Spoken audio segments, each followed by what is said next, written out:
इस वीडियो में हम पावर सेट में जो कैलकुलेशन में बच्चे आमतौर पे गलती करते हैं ना, हम उनके बारे में जानेंगे।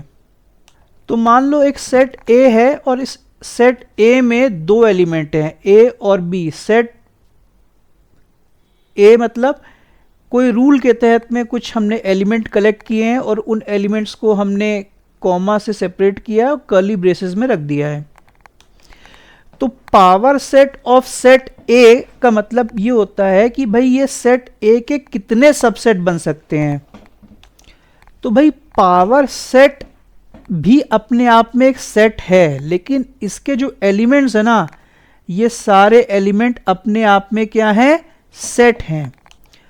पावर सेट में क्या आएगा कि भाई इस सेट ए के कितने सबसेट बन सकते हैं। जैसे कि आप केवल एक ए को ले लें, एक बी को ले लें एलिमेंट को, या ए और बी एलिमेंट को ले लें, ठीक है, और एक एम्प्टी सेट भी हो सकता है। तो बेसिकली ये चार सेट, ये भी एक सेट है, ये भी एक सेट है, ये भी एक सेट है, ये भी एक सेट है, ये चार सेट सेट ए के क्या है, सबसेट। तो मुद्दा बाबू ये है कि पावर सेट के सारे एलिमेंट अपने आप में क्या होते हैं, सेट। इस पे बड़े ट्रिकी क्वेश्चंस आते हैं कॉम्पिटिटिव एग्जाम्स में। ऑल इंडिया जो कॉम्पिटिटिव एग्जाम्स हैं, इस बात को समझ लो। कई बार लोग घबरा जाते हैं कि अरे ये कैसे, दोनों तरफ सेट हैं और बिलोंग्स टू का साइन है। तो मान लो ये पावर सेट ऑफ सेट ए, ये सेट बी है। देखो ये भी एक सेट है, कर्ली ब्रेसेस के अंदर एलिमेंट्स हैं, एलिमेंट्स को कॉमा से सेपरेट किया गया है। और यहाँ पर देखो क्या है, ये जो पूरा का पूरा है ना, ये एक सेट, ये क्या है, बी का एलिमेंट है, सेट बी का। तो भाई कई बार लोग घबरा जाते हैं, यहाँ भी सेट है, यहाँ भी सेट है, और ये बिलोंग्स टू का साइन कैसे आ गया। उन्होंने तो ये पढ़ा था बिलोंग्स टू का साइन तो केवल एलिमेंट और सेट के बीच में होता है, लेकिन बाबू यहाँ पर ये जो बी है ना, ये बेसिकली क्या है, पावर सेट है। तो उसका जो बच्चा है ना एलिमेंट, वो सेट ही होगा। तो क्लियर हो गया, ये एलिमेंट है और ये पावर सेट है। तो अब हम ये देखेंगे number of element in set A. Number of element in set ए को हम कैसे लिखेंगे, एन, और इस तरह से ब्रैकेट में कैपिटल ए। जब भी सेट होता है ना, ये कैपिटल लेटर्स में होता है, इंग्लिश अल्फ़ाबेट के। जनरली ए बी सी इस तरह के लेटर्स लिए जाते हैं, ठीक है।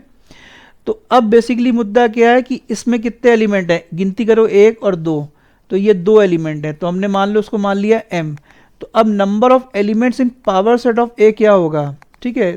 तो देखो गिन रहे हैं 1 2 3 4। तो इसका मुद्दे का फॉर्मूला क्या है ना, 2 to the power of m। m क्या है, number of element in set A.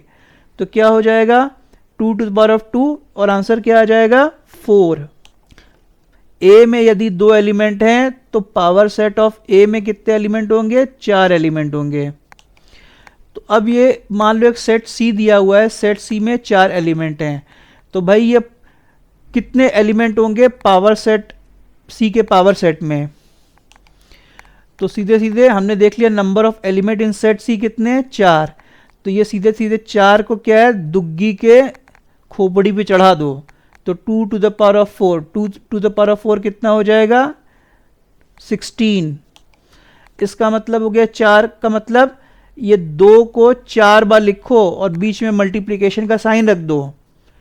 2 into 2 4, 4 into 2 8, 8 into 2 16। तो भैया सीधे सीधे पावर सेट में कितने एलिमेंट्स हैं, तो सीधे सीधे फॉर्मूला है 2 to the power of m या 2 to the power of n। तो n या m क्या है, ये number of elements in that set होना चाहिए जिसका पावर सेट निकाल रहे हो। तो मान लो ये number of element in set A क्या है, m। तो number of element in power set of A क्या होगा, 2 to the power of m। ये बात क्लियर हो गई।